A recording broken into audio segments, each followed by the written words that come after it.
ආයුබෝවන් MMR channel එකට ඔයාලව ආදරෙන් පිළිගන්නවා. මම අද හදන්නේ වැටකොළු පොතු වලින් රසවත් මැල්ලුමක්. සමහර අය වැටකොළු හැදුවහම පොත්ත විසි කරනවනේ.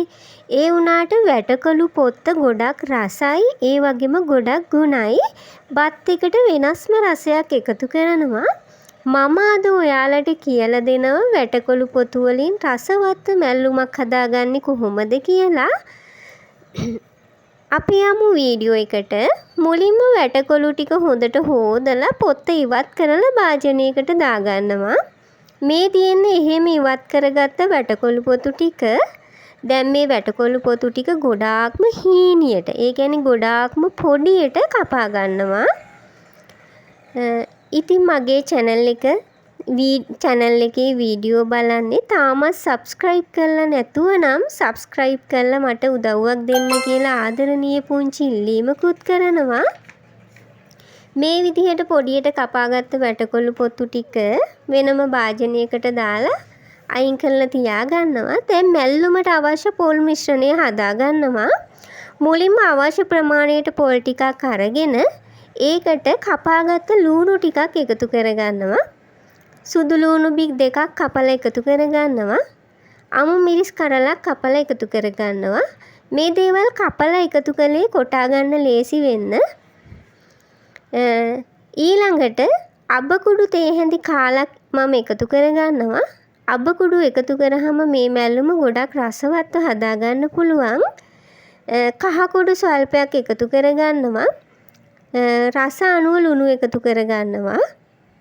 දැන් මේ ටික හොඳට කොටා ගන්නවා. ඉතින් ඔයාලා ළඟ බ්ලෙන්ඩර් එකක් තියෙනම් බ්ලෙන්ඩර් කරගන්නත් පුළුවන්. මිරිස් ගලක් තියෙනම් මිරිස් ගලේ අඹරලා ගන්නත් පුළුවන්. නැත්තම් මම මේ කොටන විදිහට කොටලා අරගන්නත් පුළුවන්. ඉතින් ඔයාලා දාන ලයික් එක, කමෙන්ට් එක මට ගොඩාක් වටිනවා. මේ වීඩියෝ එක හොඳ නම් ලයික් එකක් දාන්න, කමෙන්ට් එකක් දාන්නත් අමතක කරන්න එපා. මට අමතක වුණානේ කරපිංච ටිකකුත් දාලා කොටා ගන්න. එතකොට රසයි. දැන් භාජනයකට කපාගත්ත වැටකොළු පොතු ටික එකතු කරලා ඒකට කහ කුඩු ස්වල්පයක්, ලුණු කුඩු පොඩි ප්‍රමාණයක් එකතු කරගන්නවා. අපි මැල්ලුමටත් ලුණු එකතු කරානේ.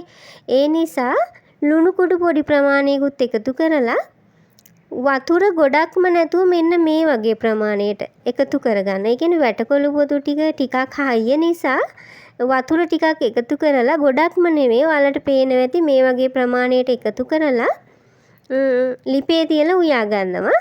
ඉතින් පියනකින් වහන්න නැතුව වැටකොළු පොතු ටික උයා ගන්න. පියනෙන් වැහුවොත් තැඹිලා වැඩි වෙනවා. ඒ වගේම වැටකොළු පොතු වල අර කොළ පාට ගතිය නැති වෙනවා. ඒ නිසා කලවම් කරමින් වතුර ටික හිඳනකම් අඩු ගින්දරේ උයා ගන්න ටික වෙලාවක්.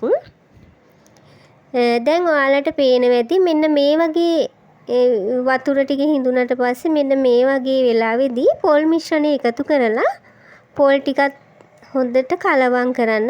මේ දෙකම හොඳට කලවම් කරලා මලව ගන්නයි තියෙන්නේ.